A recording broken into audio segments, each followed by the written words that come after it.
நான் வந்து எந்த டெஸ்ட் பேட்ச்லையுமே சாரி நான் வந்து எந்த அகாடமிலையுமே கோச்சிங் சென்டரில் போய் படிக்கலை. நான் வீட்டில் இருந்தே தான் படித்தேன். நான் ஹவுஸ் ஒய்ஃபு.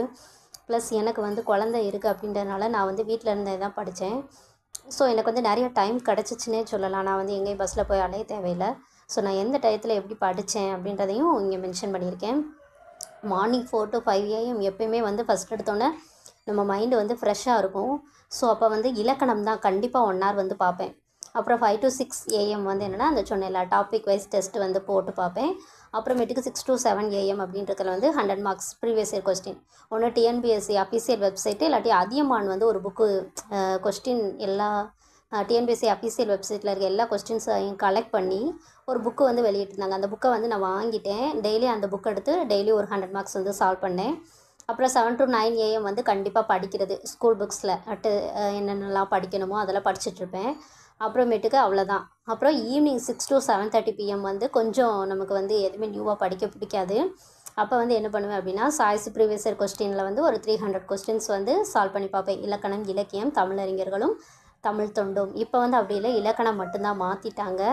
அதுக்கு தக்கன எப்படின்றத பார்த்து நம்ம எவ்வளோக்கு எவ்வளோ கொஸ்டின்ஸ் சால்வ் பண்ணி பார்க்குறோமோ அவ்வளோக்கு அவ்வளோ நம்மளோட மார்க்ஸ் வந்து இம்ப்ரூவ் ஆகும் அப்படின்றது வந்து எனக்கு லேட்டாக தான் புரிய ஆரம்பிச்சிச்சு. நான் இந்த டெக்னிக் வந்து எப்போ யூஸ் பண்ணேன் அப்படின்னா வந்து நோட்டிஃபிகேஷன் வந்ததுலேருந்து தான் யூஸ் பண்ணேன். அதுக்கு முன்னே வந்து நான் வந்து என் குழந்தையோட தனியாக இருந்ததுனால என்னால் அவ்வளோ படிக்க முடியாது. நோட்டிஃபிகேஷன் வந்த உடனே கொஞ்சம் நான் எங்கள் அம்மா கிட்ட விட்டுட்டு இந்த மாதிரி எனக்கான டைமை ஒதுக்கி நான் வந்து படிக்க ஆரம்பிச்சிட்டேன். இதெல்லாம் வந்து நான் தமிழுக்காக இவ்வளோ டைம் ஒதுக்கி படித்தேன். தமிழுக்கு எவ்வளோக்கு எவ்வளோ டைம் நமக்கு தெரியும் அப்படின்னு அசால்ட்டாக விடாமல் நம்ம தமிழுக்கு எவ்வளோக்கு எவ்வளோ டைம் ஸ்பெண்ட் பண்ணி எவ்வளோக்கு எவ்வளோ ஒர்க் அவுட் பண்ணுறோமோ அவ்வளோக்கு அவ்வளோ மார்க் இம்ப்ரூவ் ஆகும் அப்படின்றது எனக்கு இந்த எக்ஸாமில் தான் புரிய வந்துச்சு. ஏன்னா நான் 2018 எழுதியிருக்கேன். கோவிட்டுக்கு முன்னாடியிலேருந்து நான் படிச்சுட்டு வரேன். அப்போல்லாம் பண்ண நான் மிஸ்டேக் வந்து என்னென்னா தமிழ் தானே பார்த்துக்கலாம் தெரிஞ்சிரும் அப்படின்ற ஒரு தாட் வந்து இருந்துச்சு.